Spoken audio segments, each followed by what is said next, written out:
Sakop sa ginibong drug bypass operation. Triple o apat na doble ang bihikulo na gruso sa siyudad kang Naga. Mas complain ng police station kang Naga City Police Office. Newsway. Sa headlines kan mga barata, driver and motorsiklo sinduang backrider dead on the spot kan masalpok nin bus sa pili Camarines Sur kasubagong amay na pagkaaga. Naga City Police Office may bagong multipurpose center. Tigaon Camarines Sur may pinakahalangkaw na kaso ng rape susog sa Camarines Sur Police Provincial Office. Groundbreaking ceremony para sa Agri-Technopreneurship Development Center kang Naga College Foundation ginibo kang nakalihis na Sabado. Diyos marahay na hapon. Ako si Mark Mendoza. Asin ako, si Antoinette Eduardo. Kami ang sa indong tagapaghatod, Bareta. Dead on the spot ang tulong lunad ng motorsiklo matapos ining mabanggaan kang sarong bus na nag-overtake subuot sa sarupang bihikulo. Nangyari ang aksidente sa Zone 3, Barangay San Agustin, Pili, Camarines Sur. Aramon naman ang kumpletong detalles kayan sa report ni Melvin Machado. Mga pasang headlight, side mirror, asin iba pang parte kang motorsiklo ang natada sa gilid kang tinampo na nagpapahiling sana kung guraano kakusog. Si pagbangga kang bus na kasabatan kaini pasado alas 3 nin amay na pagkaaga kasubago sa kalabaan kang National Highway sa Zone 3, Barangay San Agustin, Pili, Camarines Sur. Susugi Police Chief Master Sergeant Benito Rosaldo, investigator on case Kampili Municipal Police Station. Nag-overtake ang Arandia bus na pasiring sa Legazpi City asin maneho ni Rafi Malaran, Canligao City, kung kaya nasalpo kaini ang kasabatan na motorsiklo. Si Vasco, nag-overtake po ini, nasa batan niya man si motor na panaga. Kaya ang pangyayari po, hindi siya may partikang northbound lane ang salpukan.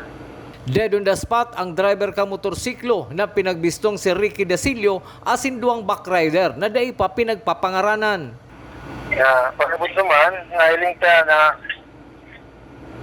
sa lugar, naabutan may ba naman si tao, mga tulog ka tao, karong babae, duwang lalaki, sakay sila ang sinasabing sakay katong motor.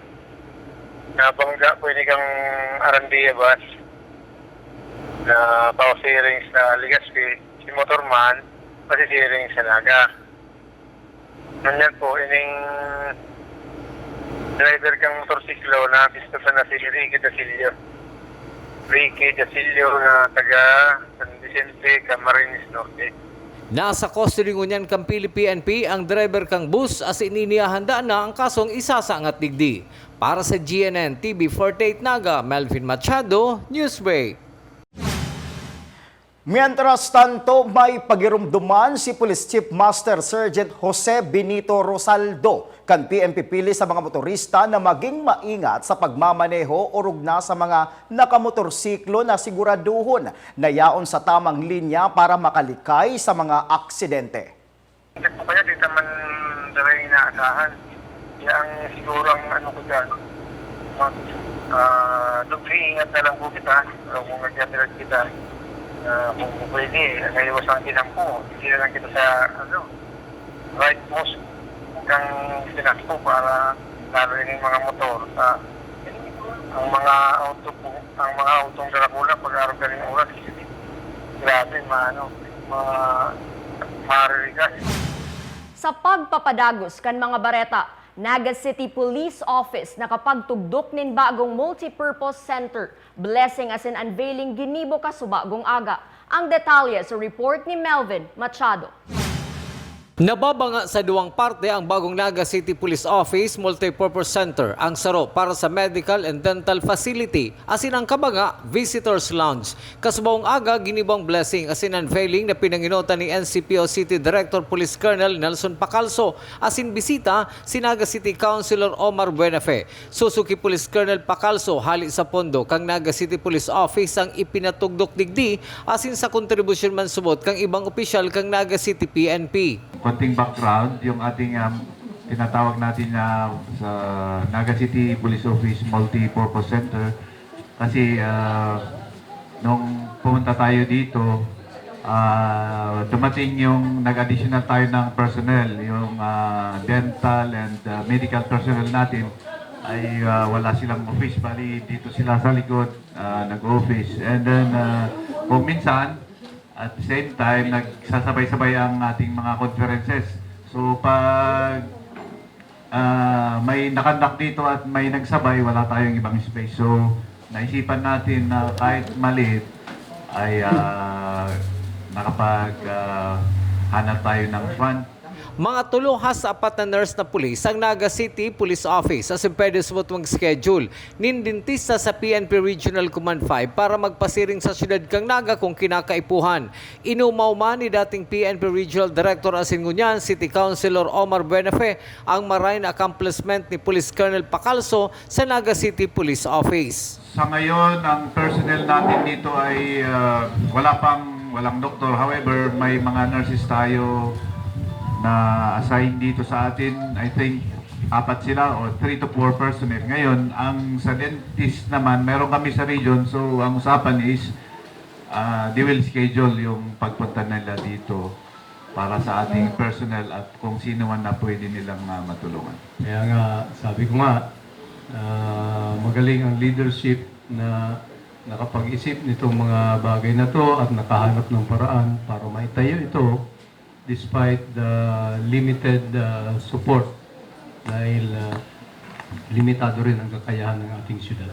Para sa GNN TV 48 Naga, Melvin Machado, Newsway. Sa iba pang bareta, kinumpirmar ni City Councilor Omar Buenafe na pinag-aprobaran na sa komitiba ang Peace and Order and Public Safety Plan kan Naga asin sa aga sa iya naman subot isusumiter sa sanggunian panglungsod para aprobaran. Inako kaini na nag-agi sa haluy na pagtukar ang POPS Plan kan syudad. Digdi nakabugtak ang gabus na plano asin proyekto para sa PNP, BFP, Public Safety Office asin iba pang opisina kan lokal na gobyerno kan Naga. Actually, na-approve na sa committee level itong POPS plan na sinabit ng secretariat. And tomorrow, i-elevate na sa plenary sanggunian para approval. Sa iba pang bareta, Regional Convention for Young Tourism and Hospitality Young Professionals ginibong niya na aldaw kan Mariners Polytechnic Colleges Incorporated Naga. Uyaman sa kuyang report. Naging makulor ang pigkondusir na aktibidad kan Mariners Polytechnic Colleges Incorporated Naga na Regional Convention for Young Tourism and Hospitality Young Professionals. Pinanginutan ini kan mga Hospitality Management Department students kan nasambitan ng eskwelahan. Sigun sa mga estudyante, dakulang tabang inisubuot sa saindang kaaraman na aatubangon ninda sa realidad. So, syempre po sir, we are very glad and thankful that we got this opportunity to experience this kind of event even after 2 years after the onset of the epidemic. So we have given the chance to still experience this kind of event and to apply our skills and learnings that we acquire from the online setup to face-to-face in a practical way. So this kind of event po sir help us to open our mind about the reality of the industry that we are going to work in the future po. So parang nabubukas ang isip namin sa kung ano bang mga possibilities. So wala talagang trabahong madali. Sa ruman sa naging speaker ka nasambitan ng aktibidad, iyo si Chef Roy Resurrection na nagtauman ng kaaraman manungod sa food waste management. Kailangan magkaroon sila ng matatag na pundasyon ng kaalaman. So, kailangan balansyado sila. Hindi lang sa theories, pati sa practical. Ibig sabihin doon, dapat hinahanda po natin ang mga susunod na henerasyon ng mga estudyante.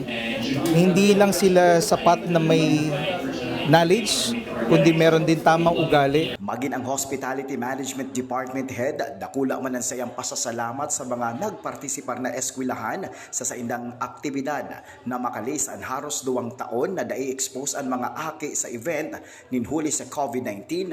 Ngunyan, dakula ang sayang pasasalamat na dikit-dikit nang nakakabalik ang ugma asin mga aktibidad manungod sa improvement kan edukasyon. To emphasize this convention, this is to innovate the approach. It is an innovative approach to where we are able to transform the minds, to hone the young minds of our young industry aspirants into being a real leaders in post-pandemic era. So, Nagpasalamat man ini sa suportang pigtao sa iya kan eskwelahan. On behalf of Mariners Polytechnic Colleges Incorporated Naga Campus, headed by our President, Madam Marilisa Jimenez Ampuan, Executive Vice President Dr. Gabriel Jimenez, we would like to thank them, of course, for gracing us and helping us and supporting us to make this event possible. Mark Mendoza para sa GNN TV 48 Naga Newsbreak. Padagos pa sa mga bareta, nangangapudan si Mrs. Salvacion Villarde kan Barangay Maysalay, Goa, Camarines Sur sa siisay man na nadagusan o nakahiling sa iyang aki na si Jessica Villarde, 15 anyos na ibaaram sa sainda ang sayang kinamumugtakan asin sabihan na magpuli na sa saindang harong. Nakiulay man ini sa iyang aki na magpuli na sa saindang residensya. Kaibahan sa pinagahanap iyo ang kaibahan kaining si Princess Bermejo, 15 anyos kan kaparehong barangay. Nung natugan yung tuko ako na magkukinawag sa siya kasi ako sa pigambutan. Maguli naman lang po siya, lalo ka. Natukagan na ko kami hanap sa iya. Kaya binapagpaghalit ko. Halika naman, kung kain ko mangyaon. Sa pagbabalik kan Newsbreak, Tigawon, Camarines Sur nakapagrehistro nin halangkaw na bilang nin rape cases. Iyan asin iba pang bareta sa pagbuelta kan GNN TV 48 Naga Newsbreak. Dakop sa ginibog drug bypass operation. Triple o 4 na doble ang bihikulo na gruso sa siyudad kang Naga. Mas complain ng police station kang Naga City Police Office. Newsbreak. This event is brought to you by Naga College Foundation, the home of the champions. Enroll now for as low as 2,000 pesos. For more details, visit www.ncf.edu.ph. Lemon Residences, your newest home of the champions and the metro. Open for daily, weekly, and monthly bookings. Located at Magsaysay Avenue, Naga City, and enjoy a sip of coffee and Septus meals at Tiger's Cafe, located at second level of Lemon Residences. Dream travel? Achieve yan sa Nagayon Travel and Tours. Enjoy a hassle-free travel with Nagayon Travel and Tours. Visit their office at NCF Annex Building, Magsaysay Avenue, Naga City, or call us 0966-486-0043. At NCF Annex Building, there is the Tiger's Loft, a business center that first to offer a co-working space in Naga. Grow your business at the Tiger's Loft. Drive with confidence with NCF Driving School. Avail their theoretical driving course and practical driving course. For beginners, NCF Driving School is LTO accredited. Flight attendants, prepare for takeoff, please.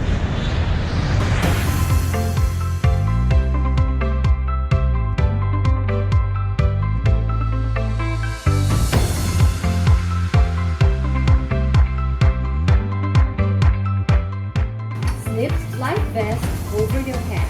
Take the tape around your waist.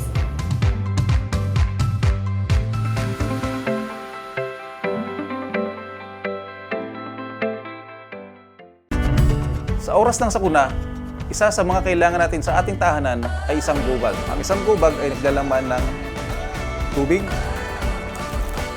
mga dilata at biscuits upang hindi tayo magutom, energy bars o energy drink, first aid kit, communication devices tulad ng flashlights at batteries, whistles o pito, portable radio at extra cellphone. Mas mabuti kung meron tayong prepaid load guard. Tools tulad ng Swiss knife at gunting. Maaari din tayo magdagdag ng lubid. At huwag natin kakalimutan ang hygiene kit na naglalaman ng sabon, tissue, toothpaste, toothbrush at face mask. Sa lahat ng oras, laging bukas, nakahanda ang aming tanggapan. Tandaan, ang Bicolanong alerto, pirming protektado. Want to build a bright future? Now is the perfect time. Enroll at the Mariners Polytechnic Colleges Incorporated, the school that brings out the best in you. Experience excellence towards a bright future because here at Mariners, we educate, we train, we assist.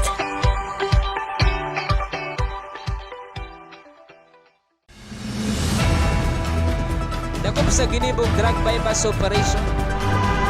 Triple o apat na doble ang bihikulo na gruso sa siyudad kang Naga. Mas complain ng police station kang Naga City Police Office. Newsbreak. Padagos sa mga bareta, 36 na banwaan sa Camarines Sur nakapagpartisipar sa nagtapos na trade fair kan Department of Trade and Industry na may obhetong matabangan ang mga saradit na negosyante sa probinsya. Ang detalye sa report ni Jerome Breeze. May kukonsiderang matriumpo sa parte kan na DTI Camarines Sur ang ginibong trade fair sa Sarong Mall sa Naga na may temang Feria de Camarines na kung saan kumpleto ang 36 na banwaan na nagpartisipar kaibahan ang mga saradit na MSMEs o Micro and Small Enterprises.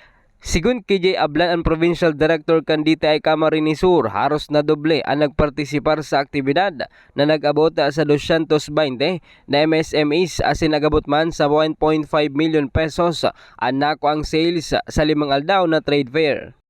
I just would like to take this opportunity na pasalamatan itong mga different local government units, ang mga mayors, ang mga sangguniang bayan members, including itong mga negosyo center coordinators and councilors na talagang nahilig sa dedikasyon nila, sa commitment nila, kaya po naging very successful ang kakatapos na palang na Feria de Camarines featuring negosyo nila. Pigpasalamatan kan opisyal ang mga alkalde sa Camarines Sur na nagsuporta kan programa para sa sendang mga saradit na negosyante gikan sa kada banwaan. Para sa Gen TV48 Naga Jerome Breeze, Newsbreak. Sa satuyang police report, banwaan in Tigawan Camarines Sur nakarehistro nin dakul na kasong rape basado yan sa listahan kang Women and Children Protection Desk kan PNP Camarines Sur. Aramon taman ang kumpletong detalye sa report ni Jerome Breeze. Kan mga nakaaging taon, kalabangga asin libmanan ang nanginginutan sa listahan sa langkaw na kaso kan rape cases sa Camarines Sur. Alagad sa ngunyan, basado sa latest statistics kan WCPD kan CSPPO, banwaan in Tigaon na ang may halangkaw na kaso. Sigun kay Police Major Maria Victoria Abalaing, ngunyan na taon na poon bulan ni Enero, hasta ngunyan na bulan, igwanin kabilugan na 8 kaso nin panulugos ang banwaan in Tigaon Camarines Sur. Sa ngayon po yung from January to present, ang mataas pong cases ng rape is Tigaon po. So we redirected na nga po yung ating Chief of Police na mag-conduct dito ng intervention. Yung Project Maricas natin is i-conduct doon sa area, and we are willing naman yung ating mga kapulisan dito sa provincial office na mag-conduct ng lectures doon sa mga babayan natin doon. Ang WCPD kan PNP sa Camarines Sur, palagos man ang ginigibong mga programa sa kada barangay, tangaling mas mabawasan pa ang mga kaso din panulugos sa probinsya. Para sa Gen TV48 Naga Jerome Breeze, Newsbreak. Sa iba pang police report, 5 persona arestado sa ginibong anti-drug buy-bust operation sa Kamaligan, Camarines Sur. Inaresto kan mga kapulisan ang 5 individual matapos ining maaktuhan na nagpa-pot session sa ginibong drug buy-bust operation kan mga otoridad sa Zone 5 Marupit, Kamaligan, Camarines Sur alas 5 nin aga kasubago. Sigun sa report, nabakalan ang mga sospek na sinda Bonifacio Bogyon Gani Incabo, 41 anyos, Hey Jun Quinones, 41 anyos, Isidro Bongyon Gani, 53 anyos, Moises Pinili, 50 anyos, asin Eustaquio Bogyon Gani, 48 anyos, nin kantidad 500 pesos na iligal na droga, asin na-recover pa sa mga ini ang 3 plastic sachets na may laog nin pinagtutubudang shabu. Ang 5 suspect ang nasa kustodiya na kan Kamaligan PNP asin maaatubang sa kasong pagbalgar sa Republic Act 9165 o Comprehensive Dangerous Drugs Act of 2002. Sa iba pang bareta, Groundbreaking kang Agri-Technopreneurship Development Center kang Naga College Foundation sa Barangay Pacul, Syudad ning Naga, ginibukang nakalis na Sabado. Aramon taman ang kumpletong detalles kayan sa report ni Antoinette Eduardo. Ang pagpapapusog kan sektor kan agrikultura asin pag-edukar sa mga jóvenes katakod kan agrikultura an pirasana sa mga obheto ni NCF President Mario Villanueva kan pagmukna kan Naga College Foundation Agri-Technopreneurship Development Center. And I'm looking now at our youth, cellphone lang ang alam eh. Diba? And they don't even know kung anong prutas to, saan ang galing yan, paano pagtatanim, paano pagbungkal, paano pagdilig, etc. So that's what we'll be doing here. We will start first with training our employees and staff, and then the whole 14,000, soon I hope maging 15,000 na yan, student population on agriculture, no? And to love agri and nature, no? Secondly, we would extend this training center to our parauma. Alam mo naman sa kultura natin, ang tingin sa mga magsasaka, parang magsasaka lang. I don't think so. The backbone of how we live are the farmers, no? So we will give them that extra training for them to gain confidence on entrepreneurship and also technology. Ginibo ang launching as in groundbreaking ceremony kaini ka nakaaging Sabado, Mayo 20 sa Pacul, Syudad ni Naga. Nagpaabot nin pag-omaw si Mayor Nelson Legacion sa Naga College Foundation sa nasabing proyekto, siring man nagpasalamat sa magiging tabang kaini sa syudad. Bago po siguro si kontribusyon, ipaabot ko lang po ang pag-congratulate as in pag-umaw sa Naga College Foundation sa pamamayo po siyempre ni Pres Mario Villanueva sa initiative na ini. In this sprawling more than 2 hectares land, kakaiba po siya, di ba? And saro po ining paagi para ma-promote itong inaapod na agri-tourism. Labi-labi man ang pasasalamat ni Kapitan Perez sa tabang kan proyektong ini sa Saindang Barangay. Siring man si former Technical Director for Operations and Extension DAR FO5 Rebecca Purisima, nagpasalamat man sa magiging tabang kaini sa arog niyang parauma. Dako lang pasalamat ko sa Naga College Foundation. Inulit ang kakaiba ng pig-develop ng digdi sa Barangay Pacul. Ang iba kaya nagde-develop digdi, puro housing. Ngunyan ini dae, iba man ini. Ini garo makakanood pa si mga kabarangay ko, si mga adjacent barangay sa mga gigibiwon nindang mga programa igdi. Lalong-lalo na sa agrikultura, sa mga paratanom ng burak, kadakol silang manonood igdi. Dakulaon po ining open window sa tuyang mga farmers dahil sinabi ko kasubag-o, maipapackage ta na po digdi o. Aram ko po na prinograma po ini kan NCF na matabangan po si mga farmers sa Bicol region, and not only that, the young farmers, the young potential farmers na maipackage ta, i-showcase ta na po ini sa Bicol region. Dakul ang naabangan sa itutugdok na NCF Agri-Technopreneurship Development Center, Arugan Training Center, Greenhouse and Crop Production, Animal Production as in Food Court. Asin saro pa sa mga aabangan digdi iyo ang pag-imbitar nin international experts na iyo mismo ang mataong lecture sa mga parauma. Para sa GNN TV 48 Naga, Antoinette Eduardo, Newsbreak. Mientras tanto, proyekto kan Naga College Foundation na nakasentro sa teknolohiya as in agrikultura, dakulang tabang sa masunod na henerasyon. Ang detalye sa report ni Junior Correspondent Christine Reyes. Tubod si Dr. Winifredo Oñate, Project Director kan Agri-Technopreneurship Development Center kang Naga College Foundation, na sa amay na edad dapat maitukdo na sa mga estudyante ang importansya kang teknolohiya sa agrikultura. Sa konsepto ng program namin dito sa NCF, gusto namin everybody should be involved. Estudyante, faculty, non-teaching employees, everybody should get involved in this particular venture. Kasi hindi ito magagawa ng isang tao lamang. Susugman kay NCF President Mario Villanueva, Mga estudyante, teaching personnel as in local farmers ang magiging benepisyaryo kan programa. So we'll do this to all our students. We will bring them over to plant trees, to plant plants, enjoy tomato, gagawin naming mga greenhouses, and so on and so forth. So I think complete na total personality of the students that we will produce. No? Secondly, we would extend this training center to our Parauma. The backbone of how we live are the farmers. No? So we will give them that extra training for them to gain confidence on entrepreneurship and also technology. Para man sa incumbent president na si John Neil Cabalquinto as si newly elected president kang Central Student Government na si Aljon Pogoy, magayon ang programang ini para sa mga estudyante na tauan importansya naman ang agrikultura sa tabang ka mga trainings na itatao kang NCF. Ano po, kasi alam natin that many schools here in the Bicol region offers agriculture courses. So that's why I think the importance of this agri-technopreneurship development centers, it's promote and love the agriculture not just here in the Bicol region but also all over the Philippines. Panahon na para mahalin natin ang agrikultura ng Pilipinas.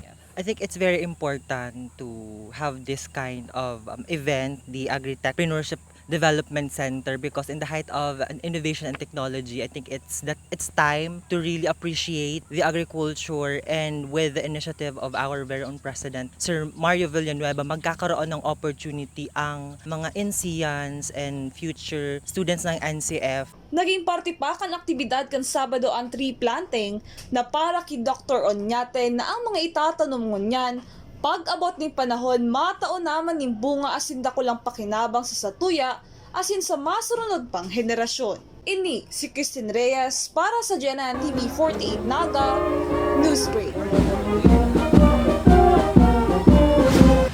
Asin yan ang mga bidang baretang nakalap kan mas pinakusog na puwersa kan GNN TV 48 Naga News and Bicol Affairs. Day malingaw na i-follow ang samoyang official Facebook fanpage GNN TV 48 Naga. Ako po si Mark Mendoza. Padagos kaming mahatod din mga baretang garantisadong nangingenot asin napapanahon. I-hit ang subscribe button sa samuyang official YouTube channel, GNN TV 48 Naga, tanganing updated kita sa mga bareta asin istoryang bida. An Bicolano. Ako si Antoinette Eduardo asin ini ang GNN TV 48 Naga Newsbreak. Dakop sa ginibong drug bypass operation. Triple o 4 na doble ang bihikulo na gruso sa siyudad kang Naga.